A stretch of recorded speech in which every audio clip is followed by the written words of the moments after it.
Halo Bunda, kali ini kita masuk ke pembahasan yang ke-9 yaitu tongtai atau lip tie.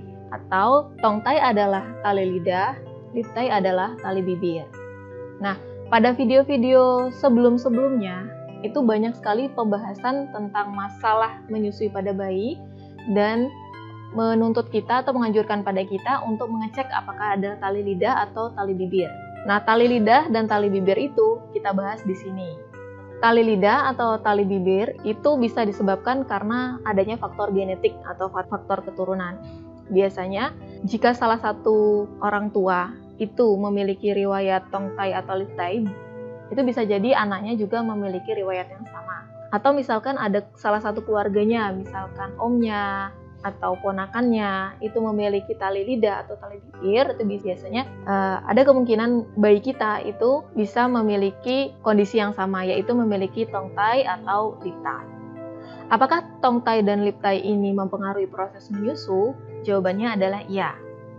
Karena tali lidah itu mengikat ketat lidah ke dasar mulut, sehingga menyebabkan gerakan lidah menjadi terbatas. Dan sedangkan lip tie atau tali bibir itu akan mengikat bibir ke gusi sehingga gerakan bibir menjadi terbatas pula.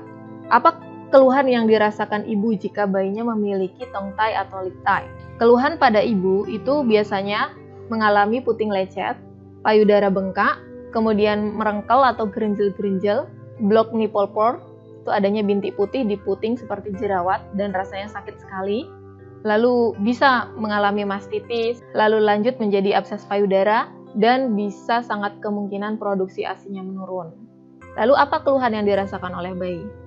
Nah, bayinya ini akan rewel, lapar, menyusu terus-menerus, menyusu lepas-lepas, kemudian sering gumoh, merasa malas menyusu, menangis terus-menerus, kemudian kolik, kembung, lalu sisa ASI dalam mulut bayi, itu menyebabkan lidah bayi putih. Kemudian ketika menyusu itu terdengar bunyi klik, bukannya seperti menelan ya, tapi seperti mengecap.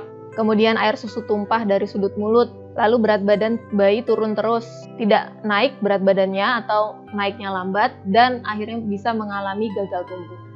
Nah, kenapa bisa terjadi hal seperti ini? Karena seperti kita pernah bahas di video sebelum-sebelumnya, proses menyusui itu kan kompleks.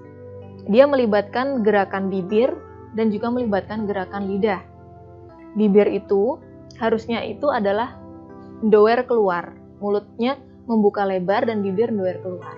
Nah, kalau lidah harusnya itu kan menangkap puting dan areola, kemudian ditekan ke langit-langit sehingga bisa memompa, sehingga kemudian ASI bisa keluar.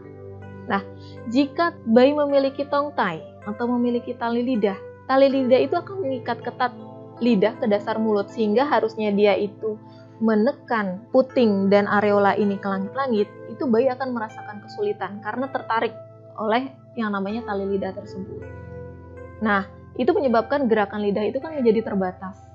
Dan akibatnya bayi itu menyusu akan menjadi lepas-lepas karena dia merasa kesulitan.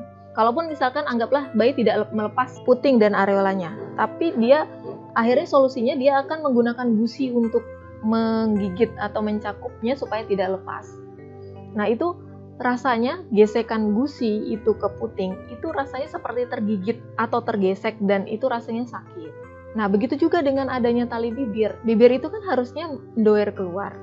Tapi karena ketarik oleh adanya lip tie ini, bibir itu akhirnya masuk ke dalam. Yang harusnya dia keluar, itu tertarik ke dalam. Dan itu bisa juga akhirnya menggesek yang namanya puting. Dan itu juga rasanya sakit. Nah, gerakan pada bibir itu juga harusnya kan lebih fleksibel, memompa. Gitu. Tapi karena terikat oleh yang namanya lip tie ini, gerakannya akan menjadi terbatas. Nah, akibat dari gerakan-gerakan proses menyusui yang terbatas tadi, akhirnya ASI tidak tersempurna keluar, dan itu akan menimbulkan yang namanya sisa-sisa di payudara yang mengakibatkan sumbatan-sumbatan dan adanya gerenjel-gerenjel pada payudara. Nah, sisa-sisa atau ASI yang tidak sempurna dikeluarkan, tidak sempurna dikosongkan ini, itu bisa mengakibatkan mastitis dan lanjut menjadi abses payudara. Kemudian bisa lanjut menjadi produksi ASI-nya menurun. Nah, bayi yang tadi tidak maksimal untuk mendapatkan ASI-nya itu akan menjadi rewel, lapar, kemudian menyusu terus-menerus dan lepas-lepas. Atau ketika proses menyusunya itu banyak yang tumpah dari sudut mulutnya. Lalu ASI yang tidak maksimal dia dapatkan ini bisa mengakibatkan penurunan berat badan. Berat badannya tidak naik dengan sempurna atau bahkan menjadi gagal tumbuh. Nah, tali lidah itu seperti apa? Kita bisa lihat dari gambar ini. Tali lidah atau tongtai itu ada beberapa grade. Ada yang ringan, sampai ada yang berat. Grade yang berat itu memerlukan tindakan dikonsultasikan ke tenaga kesehatan karena ini akan sangat mengganggu proses menyusu. Ada tali lidah yang tampaknya ada namun itu tidak mengganggu. Tapi ada juga yang sampai di grade yang berat. Yang tipe 1 ini itu sangat mengganggu proses menyusui. Jadi ada 4 kategori tongtai, ada tipe 1, kemudian tipe 2, tipe 3, dan tipe 4. Kalau tipe 4 ini, itu biasanya kita jarang bisa mengetahuinya. Yang paling sering atau bisa kita tahu bahwa oh itu adalah tongtai, itu adalah biasanya di tipe 1 dan tipe 2. Kalau tipe 3 ini, kita juga jarang bisa mendeteksinya, kecuali oleh tenaga kesehatan ya. Gitu. Ini, apabila kita raba di bawah lidah, itu terasa seperti ada tahanan, ada tekanan. Gitu. Ada tekanan atau tahanan yang menahan gerakan dari jari kita untuk menyisiri lidah di bawah lidah bayi. Seperti ini. Dan apabila bayi itu menangis, itu lidahnya itu seakan membentuk huruf love.